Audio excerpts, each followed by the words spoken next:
Well, I think first we have to get post-scandal. One of the main questions that's been asked since the Jerry Sandusky scandal broke in November 2011 is, where does Penn State go from here? Trustee Anthony Lubrano began his term in July of 2012. He hopes to help make a difference. When are we going to stand up for our school? When is someone going to have the courage to stand up for this great institution? I don't think that's been demonstrated by anyone to this point. Lubrano says he believes the backlash against Penn State would have been less severe if there was stronger leadership on the board. There are some very smart people on that board.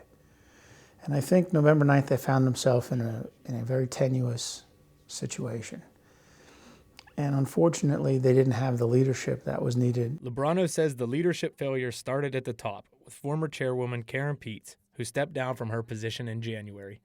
Very frankly, and you're going to be the first venue where I say this, I think that decision on her part is indicative of either her unwillingness or her inability to come to grips with how upset this community is. Some, like Lubrano, Franco Harris, and former Auditor General Jack Wagner, called for big changes on the board.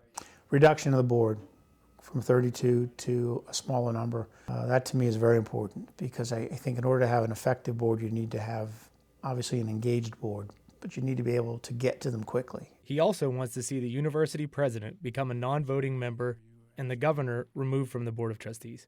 But there's one issue that Lubrano may be more passionate about than anything else, and that is Joe Paterno. There wasn't a strand of DNA in his body that would have allowed him to stand by and watch a child get harmed so that he could avoid bad publicity to protect that football program. That's hogwash. And for us to accept that as truth is a lie. That's cowardice. Lubrano says Paterno wouldn't want anyone to worry about his legacy, but says he's doing it for Sue and the entire Paterno family. She deserves it. And that family didn't deserve what they've gotten. And they didn't deserve for this institution to use him as the scapegoat, which is what I believe we've done. For the Center County Report, I'm Matt Strohmeyer.